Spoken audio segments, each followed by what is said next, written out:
Stay!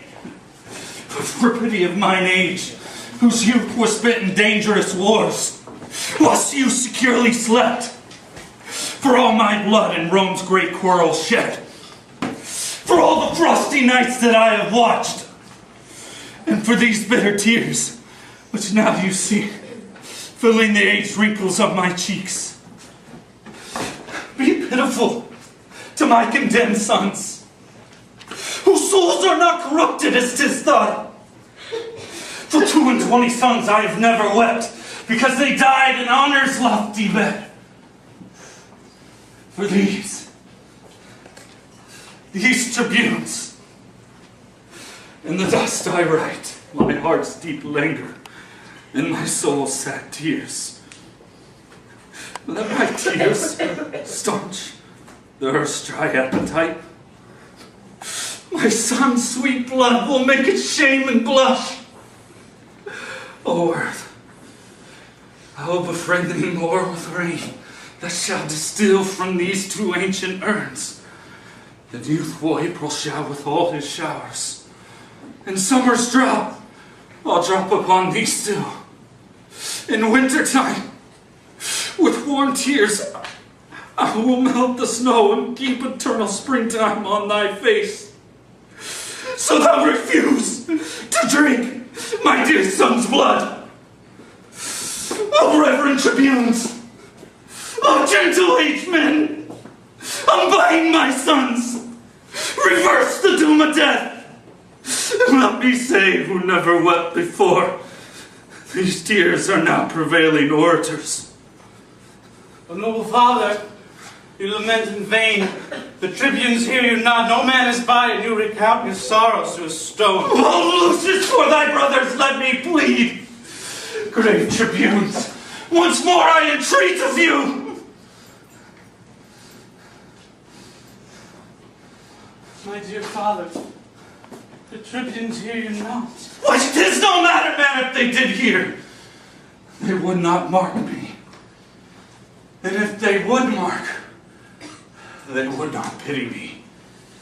Yet plead I must. Therefore I tell my sorrows to the stones, though they cannot answer my distress. Yet in some sort, they are better than the tribunes, for they will not intercept my tale. When I do weep, they humbly at my feet receive my tears, and seem to weep with me. But wherefore standst thou with thy weapon drawn? To rescue my two brothers from their death, for which attempt the judges have pronounced my everlasting doom of banishment. O happy man, they have befriended thee. Why, foolish Lucius, dost thou not perceive that Rome is but a wilderness of tigers? Tigers must prey, and Rome affords no prey.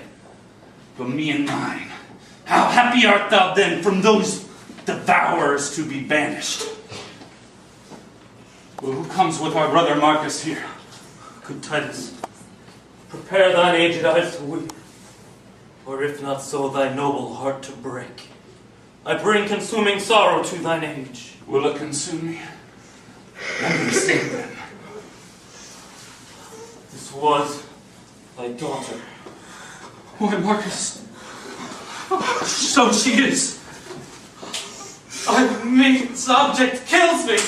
Faint-hearted boy, rise and look upon her. Speak, Lavinia.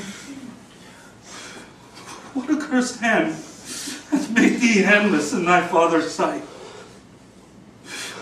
What fool hath added water to the sea, or brought torches to bright burning Troy? My grief was that I before thou camest, and now, like Nihilus, it disdaineth bounds. Give me a sword! I'll chop off my hands too, for they have fought for Rome and all in vain, and they have nursed this woe in feeding life. In bootless prayer, they have been held up, and they have served me to a feckless use. Now all the service I require of them as if the one will help to cut the other. 'Tis well, Lavinia, that thou hast no hands, for hands to do Rome service are but vain. My dear Lavinia, who hath martyred thee? That delightful engine of her thoughts, that blabbed them with such pleasing elegance, is torn from forth her pretty hollow cage, where the sweet melodious bird its song sweet varied notes, enchanting every ear. Well, say thou for her, who hath done this deed? So thus I found her, straying in the park, seeking to hide herself as doth the deer that hath received some unrecuring wound. It was my dear, and he that wounded her hath hurt me more than had he killed me dead. For now I stand as one upon a rock, environed with the wilderness of sea, who marks the waxing tide grow wave by wave, expecting ever some envious surge will in his brinish bowels swallow him. This way to death my wretched sons are gone. Here stands my other son, a banished man, and here my brother, weeping at my woes. But that which gives my soul the greatest burn is dear Lavinia, dear to my own soul. Had I but seen thy picture in this play, it would have maddened me. What shall I do? I behold thy lovely body so. Thou hast no hands to wipe away thy tears, nor tongue to tell me who hath martyred thee. Thy husband, he is dead, and for his death, thy brothers are condemned. Look, Marcus! A son Lucius, look on her! When I did name thy brothers, then fresh tears stood on her cheeks, as doth the honeydew upon a gathered lily almost withered. Perchance she weeps because they killed her husband. Perchance because she knows them innocent. If they did kill thy husband, then be joyful, because the law obtained revenge on them. No, they would not do so foul a deed. Witness the sorrow that their sister makes. Gentle Lavinia, let me kiss thy lips, or make some sign how I may do thee ease.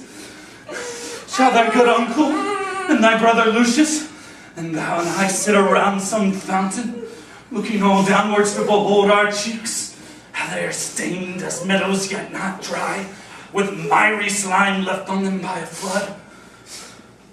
And in the fountain shall we gaze so long, till the fresh taste be taken from that clearness, and made a brine pit with our bitter tears? Or shall we cut away our hands like thine? Or shall we bite our tongues, and in dumb shows pass the remainder of our hateful days? What shall we do? Let us have our tongues pluck some deuce of further misery that'll make us wonder at in time to come.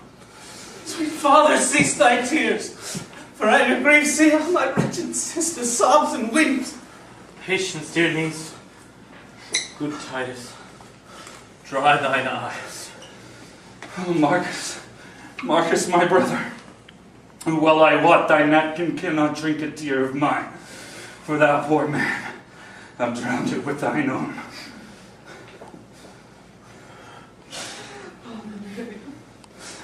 Oh, wipe thy cheeks. Mark, I understand her signs. Had she a tongue to speak, would she now say that to her brother which I've said to thee? His napkin, with his true tears all bewet, can do no service on her sorrowful cheeks. Oh, what a sympathy of woe is this! As far from help as Lengo is from bliss.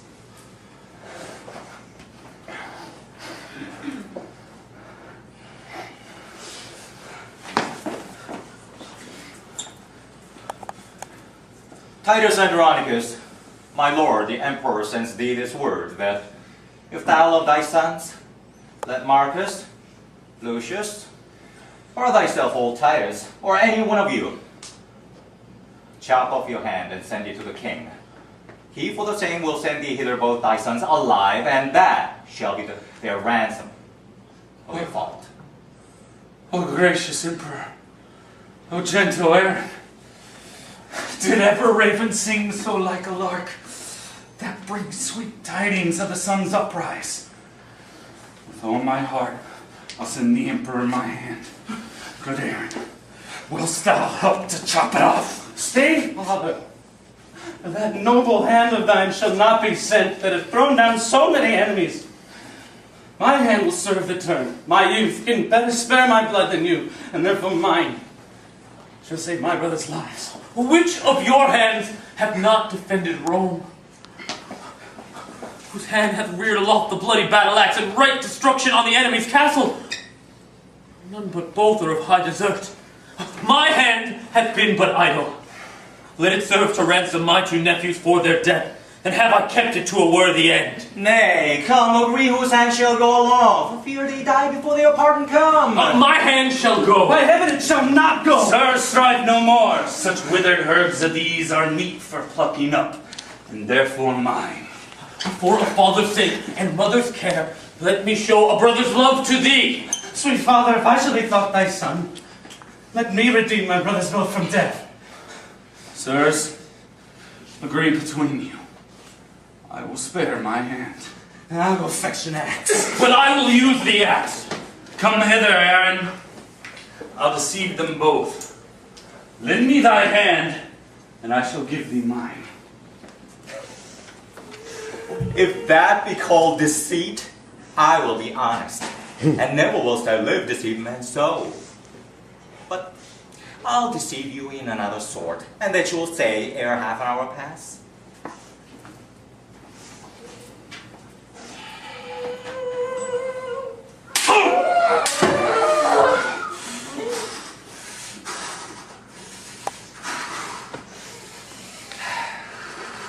I go, Andronicus, for thy hand, look by and by to have thy sons with thee. Their heads, I mean. Oh, how this villainy doth fat me with very thoughts of it.